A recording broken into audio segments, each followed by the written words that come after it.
Good morning, Ian Crouch with your 8:30 Hunter News update. Federal Environment Minister Tanya Plibersek says the decision to approve the extension of two Hunter Valley coal mines is a sensible one. Mac Energy's Mount Pleasant mine near Muswellbrook, the nearby Ashton Coal Operations Ravensworth mine, and the Whitehaven mine at Narrabri will be able to continue extracting coal for between 30 and 40 years. The government says the move will support 1,800 jobs, and Tanya Plibersek says the approvals come with strict limits on the Ashton mine to ensure koala habitat is maintained. Environment groups say the decision makes a mockery of the government's commitment to reduce greenhouse gas emissions. The Hunter branch of the Property Council has welcomed moves to unlock land for social and affordable housing at the former Stockton Centre site. An assessment will be carried out which will look at a range of housing options on the site, which could see as many as 500 dwellings built. The former Centre for People with Disabilities closed in 2021, and early this year the government announced plans to repurpose some of the buildings for crisis accommodation.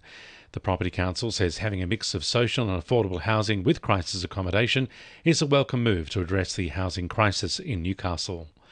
There's been no sign of a 17-year-old girl who's been missing from the Cooranbong area since Friday night. Police and family hold concerns for the welfare of Bianca Graham as she lives with a medical condition. Bianca's described as being Caucasian, 160 centimetres tall with a medium build and dyed black hair. We've posted her photo on the 2NURFM Hunter News Facebook page. The University of Newcastle says it's looking for ways to reduce the carbon footprint of employee commutes and waste treatment.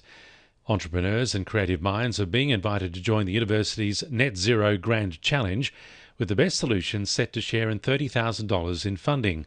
Director of Entrepreneurship, Siobhan Curran, says the funding will be used to make winning ideas a reality. We've got three $10,000 grants that will be available to three of the top teams who submit their ideas to the Grand Challenge.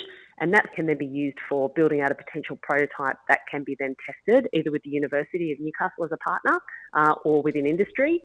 A man has pleaded not guilty to driving a boat in a menacing manner towards another vessel hosting a political fundraiser off the coast of Port Stephens. The alleged incident happened last month, causing large wake waves to disrupt a Labor fundraiser on the 100-year-old Wangi Queen ferry. Jared Luke Bannock pleaded not guilty in Raymond Terrace Court yesterday to knowingly menacing other people while operating a vessel and operating a vessel recklessly. He'll face court again in November. Hunter Valley residents looking to get better quality sleep are being encouraged to take part in a new study. The Move and Sleep study is looking to find out how fasting blood sugar is affected by both physical activity and sleep. Professor Mitch Duncan from the University of Newcastle says we know sleep has tremendous health benefits. In terms of risk of diabetes, cardiovascular disease, but also in terms of our mental health as well. And this goes from things like concentration and your stress levels as well.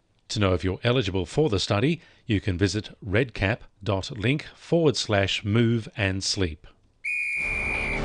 2NURFM Sport. The Knights women's team are expecting a resilient Roosters side in Sunday's NRLW semi-final. With the club seeking their third straight grand final, winger Sheridan Gallagher says they are wary of the Chooks' drive. It's not going to be the same team that we versed in round one, and they're going to come out firing and they're going to be there for the whole 70 minutes, and we sort of can't rest on our laurels there and turn up for that game. Meanwhile, Maitland utility Liam Knight will return to the side for their Newcastle Rugby League grand final this Sunday after coming back from injury. Knight was diagnosed with ankle syndesmosis in July and is set to come off the bench in the decider. Jets women's midfielder Lara Gooch has re-signed with the team for the upcoming A-League campaign. Gooch played 20 matches last season and has featured for the Young Matildas at the Under-20s Asian and World Cups. And Hunter Wildfire's flanker Donnie Freeman has re-signed with the Shute Shield side as the team starts preparation for 2025. That's sport. I'm Jessie Dennett. And the winning numbers in Oz Lotto are 4, 13, 15, 30, 32, 33 and 35, and the supplementaries are 20, 27 and 45. And now you're up to date with the latest 2NURFM Hunter News.